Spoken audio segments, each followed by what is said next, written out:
Hey guys, subscribe for daily content. And if you're shopping for gear, make sure you check out the description for the newest items at some of the very best online retailers. There's also links for some of the items that I personally recommend. Thanks! What's going on YouTube? Metal Complex here, and today I've got another interesting knife review / knife overview to share with you guys. This is the new Microtech Makora, the 2022 Microtech Makora. So the original Makora was like 2003. And it was, I think, similar to the size of this. And then years later was the big Makora 2, the big, gigantic, long one that everybody remembers. This guy is about the same size as an Ultratech, which we're going to talk about here in just a little bit. And that's been kind of confusing for some people because so many retailers have this thing listed at like 9.5 inches, which is not accurate at all. But I'm gonna get to that and make it clear for everybody. Thanks so much to Tristan for sending this in for me to take a look at. Thanks so much to my patrons for supporting me, and please make sure to follow me on Instagram at metal_complex. These are absolutely available right now, at least at the time of this recording, and they come in a few different configurations, so I will make sure and link it down below. It does help my channel when you use my links, but that's up to you. Let's go ahead and get a measurement right off the bat so that we can be super clear about exactly how long this thing is. If you go to the handle, I'll measure it with the freaking breaker. If you go to the handle, it's a hair over 8 inches. It's like 8 1/16, right? If you go to the end of the glass breaker, which is unnecessarily elongated, it's 8.5 inches. Blade length is coming in at almost exactly, yeah, it's 3.3 inches on the total blade length. And then the cutting edge is about, I'd say it's about 3 1/16. Let's go ahead and do some size comparisons. I think first we'll do some other Microtech OTFs. Here it is up against its almost identical twin, the Microtech Ultratech. Now, we're at an angle here, right? So whichever one is on bottom is gonna look like it's just a little bit bigger, right? You can see what I did there. As far as like handle length and blade length, they are almost identical. There's a little bit of difference in the glass breaker length, which is why you see a variation online, but these things are insanely similar. I do not know if they run on exactly the same chassis. It would not surprise me at all to find that a lot of the internals are similar, but I don't know. I don't have the tri-wing thing, and I'm definitely not going to take apart a knife that does not belong to me. This is going to go back to Tristan after I'm done with it. We're going to talk more about that. There's a couple of other differences versus the Ultratech. Let's do a couple of other well-known Microtechs. So up against the Scarab 2, these are all mine. Up against the Dirac Delta, these are all bigger boys, right? So if you're looking for a big Microtech OTF, there are definitely larger ones than the Makora out there. And then finally, the Combat Troodon. So there you go. How about up against some more common folders? Let me go ahead, and it's probably dangerous to leave switchblades deployed on your table, right? Up against the, let's, maybe just in the middle. That's probably more helpful, right? Up against the Ontario Rat Model 1 and the Ontario Rat Model 2. So you can see that this guy is slender, but not small by, any measurement. How about up against the Spyderco PM2 and the Spyderco Para 3? There we go. Let's toss in the Demco 8020.5. I think that's a good one. And then finally, the Benchmade Griptilian, or in this case, the Ritter Hogue, and the Benchmade Bug Out. So it looks real slender, like it might be similar carry to the Bug Out, but dimensionally it is definitely different. This is actually where it differs from the Ultratech the most, and that's the thickness of the thing. This guy is absolutely thicker than the Ultratech by a decent amount, right? And I don't know, that's what makes me question whether or not the internals are exactly the same. Again, like I said, there might be some similar parts, but I just don't know that everything in the internals is exactly the same. This is the first time that I've heard them talk about this, so I could be wrong. This may be something they apply to more than just the Makora in their line. They keep talking about nickel boron coating, nickel boron coating on the internals, which is a coating that provides good, I guess it reduces friction, which is good for the chassis on an OTF, and it also provides excellent corrosion resistance. How that differs from what they normally do on the internals to their other knives, I don't know. I would imagine they do something like the internals themselves are probably very stainless. I'm sure that they apply, some other coatings or some other fluids in there to make sure that everything's good to go. Maybe this one, and maybe they do that to the Scarab, the ones that have these grooves here, which are apparently designed to allow this thing to deploy underwater. Maybe that's why they went the extra mile with that. Again, I don't know if the nickel boron coating thing is applied to more than the Makora, or if that's something that they specifically did with this model. But they do talk about that. I've heard it multiple times. They just don't go into a lot of detail about it. So there you go. That's one of those things that maybe, because this guy is expensive, right? So some people are going to see value in that and some people won't, but it is factually present on this thing. Anyways, thickness up against the Spyderco Para 3. You can see here, it's kind of thick, right? I mean, it's still a really narrow little thing that you're going to have. And truthfully, it carries, it's not, I don't really notice the difference in the carry versus like the Ultratech. Length and height, a little bit longer than the PM2. If you count the glass breaker, I don't know. I don't know how much that's going to matter, right? I mean, it carries like a little stick, like a fat pen in your pocket. That's really just going to be the case there. Materials, we are looking at 6061 T6 aluminum, and then we have this sort of, the same type of inlay material that's on the Scarab, which is like a track, like a rubberized sort of, it's like a track material. So yeah, we've got that, we've got aluminum, and we have M390, I believe, on the blades. Microtech is known for doing M390 and periodically doing 204P, which is Carpenter's version of M390. Composition is almost identical.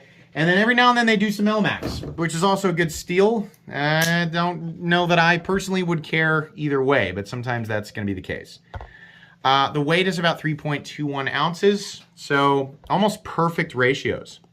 Truthfully, it's absolutely delightful to carry. These skinnier OTFs, like the UTX-85, the Ultratech, and the Makora, and even like the Dirac, they all carry very similarly and very comfortably. So I don't personally have a problem with it. It's the pocket clip that bothers me, but outside of that, the actual carry is pretty good. Let's go ahead and measure. I'm going to try to measure blade stock thickness on this guy. Where are the calipers? Here they are. I'm going to move the Ultratech there so I don't lose it or knock it off the table. That wouldn't be good. So blade stock thickness, try and get right there on the actual center line. 122 thousandths. That seems about right to me. Yeah, probably. It's going to be pretty darn thick at the edge, especially this dagger grind. I don't know if they make a drop point version of the Makoras. All the Makoras I've seen have been this dagger ground blade. So, that's the nice thing about an OTF. You can actually have a dagger blade. It's kind of hard to do a folding knife. I mean, I own one, a dagger folding knife. It's kind of hard to do that. With the blade going completely inside of the handle, you can do a dagger ground blade. So the benefit is that you get two edges, so double the edge retention. The problem is that even at 120 thousandths, there's not a lot of room to get down to a very thin cutting edge. So the edge is actually really thick on these guys. It's definitely more problematic to cut with a Microtech dagger ground blade than it is to cut with their drop point blade for sure. But again, you get double the edge retention of this. So everybody's gonna think about that a little bit differently. I do a hardware check for you guys, but nah, they gave us the tri-wing screws. That sucks. Why are you giving us the Torx on the Scarab and you still make us deal with the tri-wing on everything else? Give us the Torx on everything. That'd be great. I actually took apart a Scarab one time, my other Scarab that I no longer have, and it was pretty easy. So I think that would be greatly appreciated. The general knife community would appreciate it if Microtech would just use Torx screws on their knives. Anyways, did we get everything done there? I think that we did.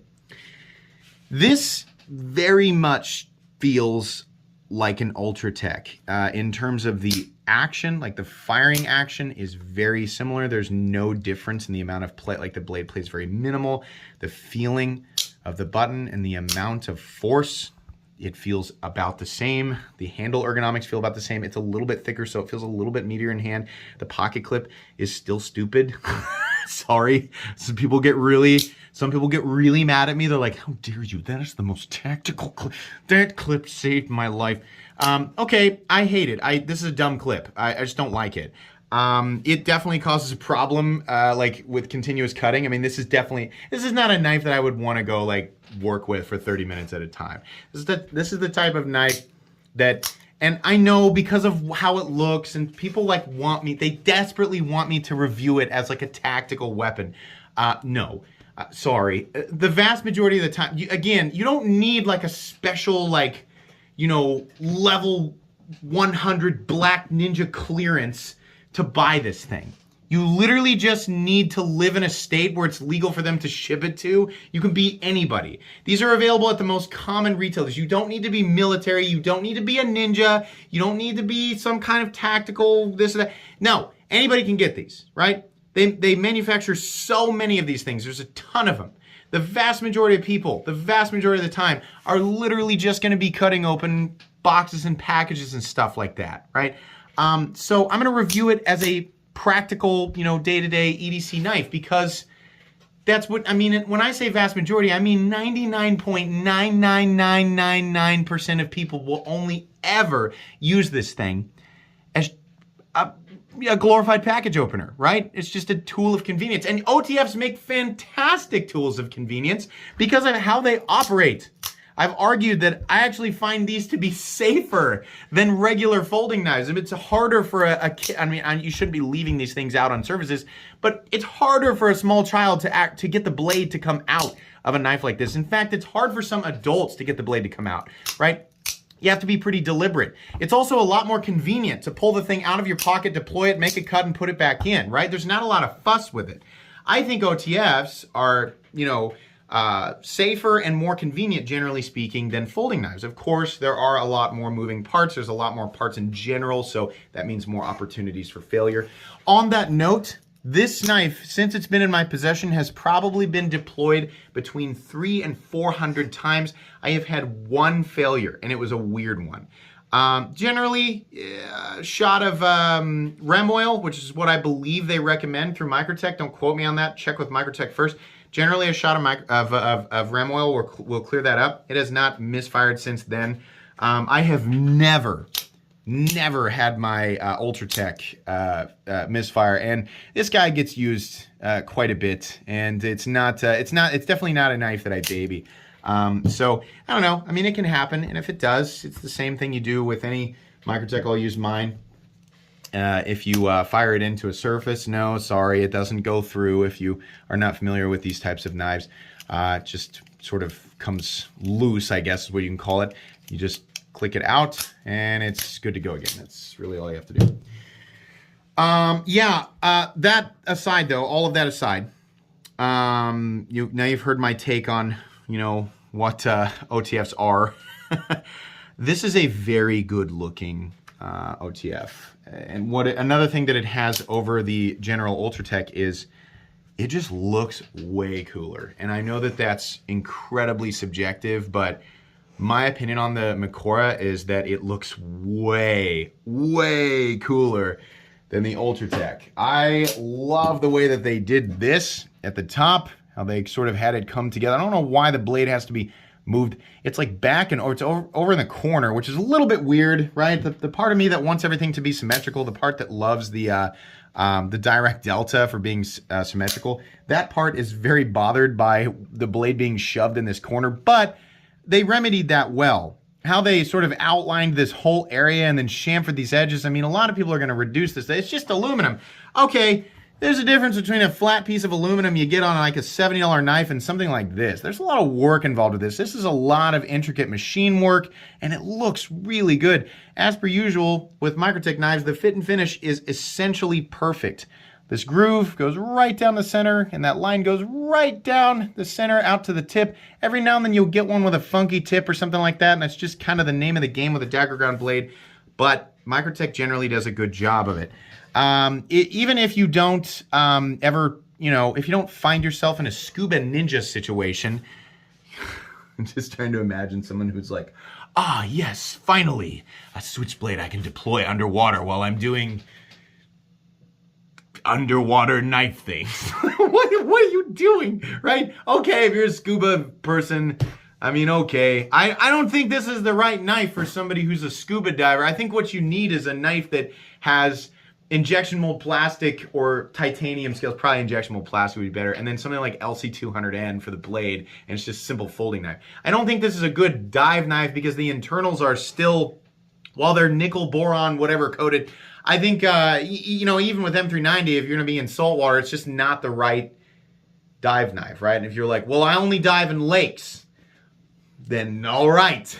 If you are a lake diver or water worker that's non-saltwater and you need a blade and it specifically needs to be an OTF, then, you know, then there you go. I guess they made one for you. I just, there's not a lot of, I don't think that's a common thing. So I think that's just kind of fun marketing. You can fire it underwater. Neat. It makes it an interesting conversation piece, and knife enthusiasts are all about that. We like that. We like those little details, even if they don't apply to our day-to-day. So, okay, there you go. This has, I think, their apocalyptic finish, which is just a really, really heavy stone wash. It just looks like concrete, and it looks good. It's nice, you know, the contrast of the black here. They do have these in, they make a shadow one if you want to pay like a crazy amount extra for, you know, for it to be shadow, which is, can't really put your finger on what you're getting there other than it's just all black. But you can get that. You can get the crazy custom ones with the manta ray, this or that in there. This is they just automatically label this as a signature series knife, which is again, it's kind of hard for me to put my finger on exactly what that is. A long time ago, I used to think it meant that all of the blades were hand ground. Apparently, that's not true. It just has parts and it has attributes that are not applied to their standard production line. So it allows them to charge more money for it. I don't work for Microtech. I'm not saying anything factual there as far as I just like my perspective without having all of the information. It's like that's what it looks like, right? So okay. Again, I am somebody who very much enjoys and buys a lot of Microtech knives. It's just I'm not always like, that felt really good to pay that much for that, right? I don't always feel like that with Microtech knives.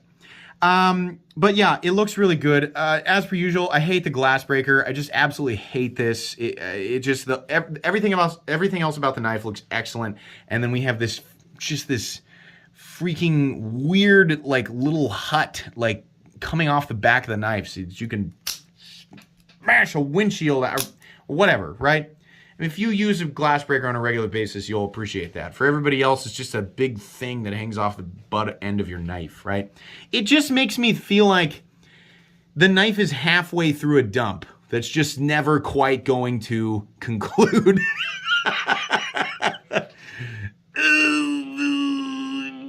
And it's just always there, right? I just ruined it for the... I just ruined it. Because that's all you're going to be able to think about now when you look at knives that have glass breakers on the end, right? Oh, sorry. Okay.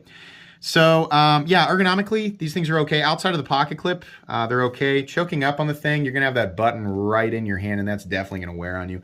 Like I said, this is not a knife that I would use for continuous cutting, like long periods of time. Will it work? Well, sure, but not great. It's also very, very thick behind the edge. Not going to be an excellent slicer. Not going to be a good slicer at all, really. In fact, I can demonstrate on paper, which it'll definitely cut. I'm not saying that it won't cut. I'm not going to be one of those YouTube guys who goes, it's too thick behind the edge. As you can see here, it's not cutting. So yeah, why do people do that? Right? Just like we should know, you know, it'll still cut. But this is a little bit of a chore to be able to do this. You can see what's happening with the paper there. It's kind of lipping over because we've got a freaking... It's kind of hard to get started, honestly, but it's sharp and it'll do the trick, but it's not going to be the ultimate experience, right? It's it'll get you into a package. It'll get done what you need it to get done, and that's basically going to be it. It will puncture very efficiently. This thing will have no problem puncturing. I don't know that that needs to be said, but it will do that if you were curious. There's a lanyard bill, so you can put a lanyard on it if you want to. They do still have the drainage holes, which is, I think, obviously a priority with something like this that I believe is designed to be opened underwater. And if I'm wrong about that, you know, please correct me. That's just what... Hey! We just had another misfire in the close position. That's the second time that this has done that. The first time it did that, it was also a close, like when it was trying to close itself. So I'd like to hear from other people who have Makoras. Are you having issues with that? Is it bouncing off of whatever is supposed to stop it? It has never fired coming, out. It has only misfired coming back in. So interesting there.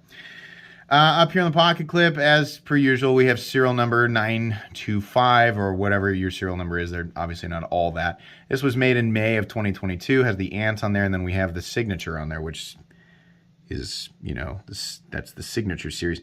Pocket clip, I absolutely hate it. The bill is ridiculous. It's way too long. It has this secondary pinch zone. Microtech really likes these clip. They like that clip. And like all of their knives have something that's similar. I mean, like all of these have that secondary little thing in there, and it just drives me nuts. I don't like it. It's not the worst thing coming in and out of the pants, but it's just weird, and it always creates for a weird hotspot. I wish that they had just plainer, shorter clips so that I wasn't having to deal with that, but that's kind of nitpicky, right? The Makora is a really cool looking OTF, and people who like Microtech knives are just going to absolutely love this. This knife is made in the USA, and when I say made in the USA, I mean truly made in the USA. I can't tell you how many people out there are being thoroughly fooled by, there's actually a handful of little companies who love to claim USA made, and there are so many people who don't realize that they're not USA made. They're just parts that are manufactured in China that are being shipped here and then put together like Legos. It's really easy to actually go and find. You can find these things on the AliExpress and like the Chinese Amazons. You can find out pretty easily that these are just rebranded Chinese OTFs, and they are convincing people that they're made in the USA. So there's all these people all over going, I can get the USA made. I'm not going to say who it is, but I think you guys know, in D2 and this or that, or I can get it in S30V or whatever, and it's like, $50 or $100 or whatever. You are absolutely getting swindled. That thing is not made in the United States. And for whatever reason they are able to claim it, those things are not being made here. So if you feel like you might know what I'm talking about, just know, Microtech knives definitely tend to be a bit overpriced, but things like this that are truly, and I mean truly, manufactured in the United States, they're going to cost a lot of money. They're just going to. That being said, this thing feels really high. Microtech is definitely one of the companies where the prices are just kind of like, whoa, man. Inflation is a thing. Right, I get that. I acknowledge that. There was a time not too long ago where you can get an old you could get an Ultratech for like $235. Now it's hard to find them any less than $290 or $300. I mean, that's generally what you're going to see an Ultratech for. The Makora, I don't think I've ever seen these below $400. I think $400 to $415 is what I'm seeing here. You have a little bit more intricate milling on the aluminum, a little bit more aluminum. I guess I'll throw that in there. We have this rubberized material that's been laid in perfectly in this little area, this little valley. And then we have the nickel boron coating. I don't know if that's really adding a whole lot. And it looks cool. Is there $100 more here than the Ultratech, which is already feeling really high? Yeah. You have to really, really want this. You have to really want this. I got to be honest, I was kind of disappointed that the Makora was not a bigger knife. I got excited when I saw that they were going to re-release this, and I was like, oh, cool. I hope they do like the 4.5-inch blade version, because we don't need another Ultratech, right? This feels like, hey, here's a new knife. It's the Ultratech, but get this, it's going to be $100 more. The Makora is cool, and as somebody who likes OTFs and likes Microtech knives, I do think it's cool, and I would honestly be proud to own this, but it's one of those things where if I bought this, and I came really close, to be honest, it's just one of those where I would just be gritting my teeth through purchasing it. Obviously, people are buying these things. There's people like me who are like, these things are overpriced, and then we own like, 5 of them. But the Makora just feels like it's kind of the same way that I felt with the Hera. Like, whoa, what? Why? It's neat. If you love it, it's well made, despite the fact, I think maybe we just have something funky going on with this one. It's very rare. None of my other Microtechs misfire. None of them. And I have sat and fired all of these knives. It's got to be like thousands of deployments. So it's pretty rare to have something like that going on. But it's possible. It can happen, So I think it's important to document that. The Makora is just not a knife that I feel I can say, absolutely. There's totally a reason to get it over the Ultratech. The Ultratech is still their best priced OTF, and it definitely feels high, even with inflation. I mean, this right now, it feels like a $250 knife. They got these at, $300. This feels like maybe maybe $325, but that's just a gut instinct kind of thing.